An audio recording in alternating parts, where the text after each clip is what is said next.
ओम शांति। आज की क्लास का डेट है 22/12/58। क्लास का मुख्य थीम है मुक्ति अर्थात दुख के बंधन से छूटना और जीवन मुक्ति अर्थात सुख के जन्मों में आना। ओम शांति।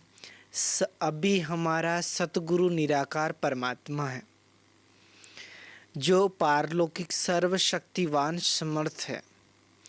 गुरु का संबंध होता है ये मुक्ति जीवन मुक्ति देने के लिए।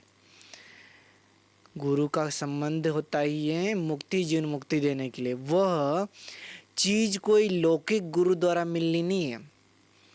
क्यों नहीं मिलनी है? क्योंकि वो सब है जन्म मरण में आने वाले। मुक्ति जीवन मुक्ति तो अजन्म ही देगा। वह एक ही सतगुरु है। बाकी तो सब गुरु हुए इस लोक के, वह भी पुनर्जन्म में आने वाले और हम भी पुनर्जन्म में आने वाले। पुनर्जन्म तो सतयुग में भी होते हैं, परंतु वह कर्म बंधन के दुख का जन्म नहीं है। वहाँ कर्म अकर्म हो जाते हैं। सतयुग में कर्म अकर्म हो जाते हैं, कर्म विकर्म नहीं हो जाते हैं। हम अभी के इस पुरुषार्थ से पूर्ण प्रारब्ध लेते हैं। ऐसे नहीं 21 जन्मों में पुरुषार्थ कर प्रारब्ध बनाएंगे, नहीं। अभी ही सब कुछ करना है। अब हम समझते हैं कि जीवन मुक्ति है ही 21 जन्मों की और मिलती भी सतगुरु द्वारा ही है। जीवन मुक्ति से मुक्ति को सिद्ध करते हैं। मुक्ति होती तब है जब जीवन मुक्ति मिलती है। यह कर्तव्य एक सतगुरु ही कर सकता है। 21 जन्म जीवन मुक्ति जो मिलती है वो अभी की ही प्राप्ति है। तो हमारा तेलुक, हमारा संबंध उस एक के साथ है। और सब देह सही देह के सब संबंध टूट जाते हैं। मुक्ति का मतलब है दुख के बंधन से छूटना। मुक्ति का कितना अच्छा ये है संबंध। मुक्ति का मतलब है कि दुख के बंधन से छूट जाना। जीवन मुक्ति अर्थात सुखों के जन्मों में आना। मुक्ति का मतलब है दुख के बंधन से छूटना और जीवन मुक्ति का अर्थात सुख के जन्मों में आना। यह कार्य उनका ही है। तो देह के सब संबंध अभी नहीं छूटे हैं तो जरूर दुख के बंधन का, कर्म बंधन का नाता, उसका हिसाब किताब भोगना ही पड़ेगा। अगर परमात्मा बाप से पूरा वर्षा लेना है तो पूरा संबंध रहना चाहिए परमात्मा के साथ। अगर परमात्मा से पूरा वर्षा लेना है तो परमात्मा से पूरा संबंध रखना है।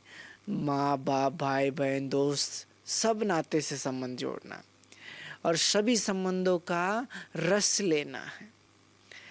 इसको बहुत, अगर परमात्मा से बाप से पूरा वर्षा लेना है तो पूरा संबंध रहना चाहिए। इसको बहुत थोड़े समझते हैं। जैसे जीवन मुक्ति का संबंध अपने आप से है ना, मनसा वाचा कर्मणा सब जीवन के नाते को जानते हैं। वैसे ही मन वाणी कर्म से सब उनके पास ट्रांसफर करना है। सिर्फ बुद्धि योग द्वारा याद नहीं करना है, लेकिन मन वाणी कर्म सबसे उनका हो जाना है, सबसे उनका हो जाना है। कितनी गहरी बात है और कितनी समझने की बात है कि मनसा वाचा कर्मणा सब जीवन के नाते तो जानते ही हैं। वैसे मन वाणी कर्म से सब इनके पास ट्रांसफ़र करना है। सिर्फ बुद्धि द्वारा याद नहीं करना है। कैसे करना है? मन वाणी कर्म सबसे उनके हो जाना है, परमात्मा का। इसमें वाचा का भी संबंध है और बुद्धि का भी संबंध है।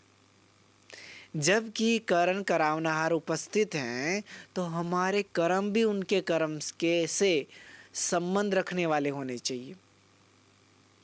वाचा भी वही हो जो भगवान वाच हो। कितनी गहरी बात है। हमारी वाचा से आज हम चेक करें दिन भर में हम कितना, अरे गलती हो गई, निकल गया। और देखो मातेश्वर जी कितनी गहरी बात बता रहे हैं।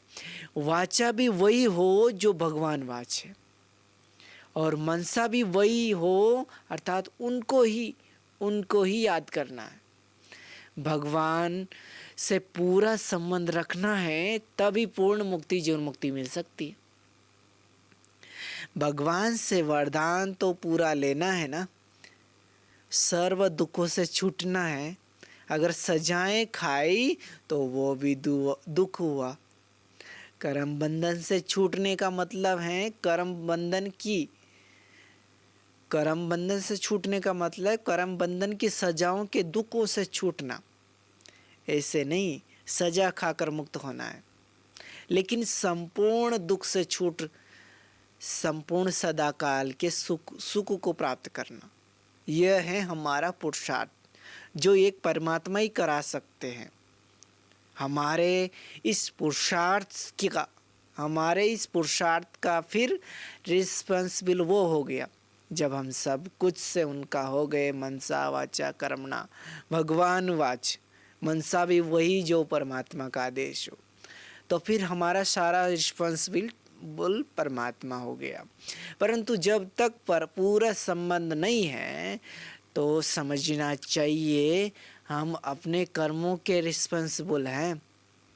हमारे कर्मों का रिस्पॉन्सिबल वह तब होगा जब हम उनके पूरे बने। उनके हाथ में हाथ देना अर्थात पूरा संबंध जोड़ना, उनके ही कर्तव्य में लग जाना। अगर कुछ कर्म बंधन को संभालने में लगे तो उस परमात्मा की सेवा में जरूर कुछ कम हो जाएगा। इसलिए तन मन धन से उनकी सेवा में लगना है। उनका पूरा बनकर उनके कार्य में पूर्ण मददगार साथी बनेंगे तो उसका रिटर्न भी उतना ही मिलेगा। जैसे गवर्नमेंट की जो जितनी सेवा करता है उससे उतना ही मिलता है ना। इसका मतलब ये नहीं है कि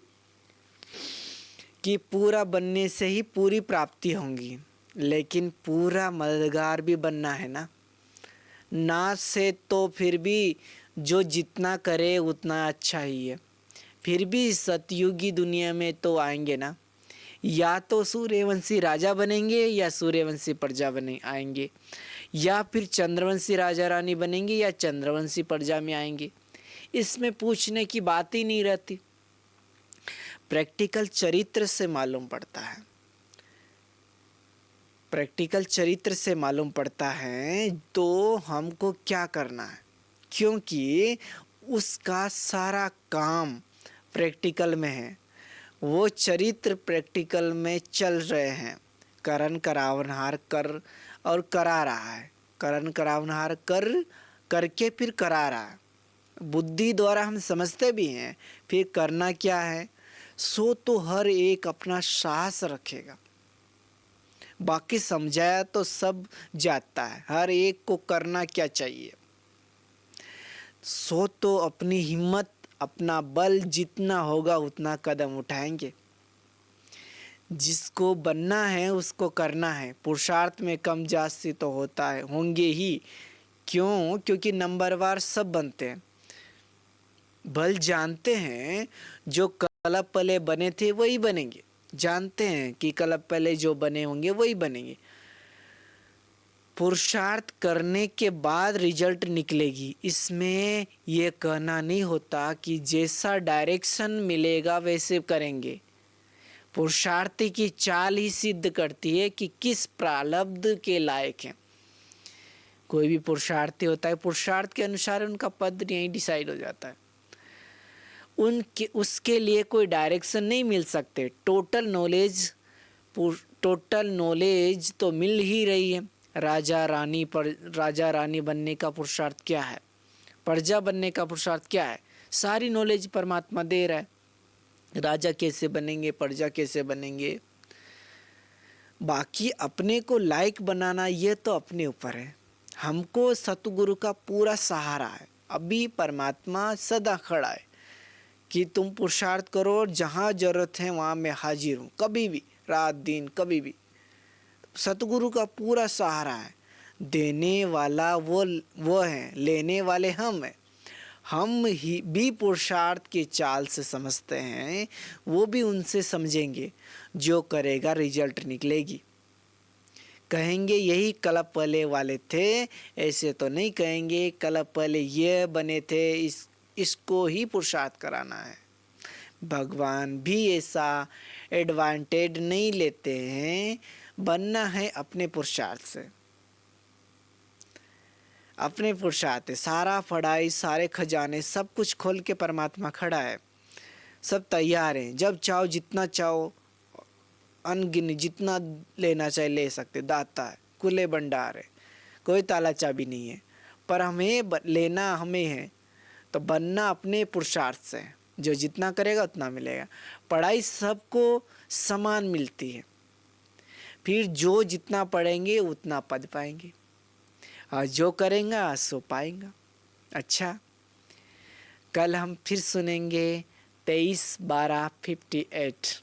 आज के लिए इतना ही।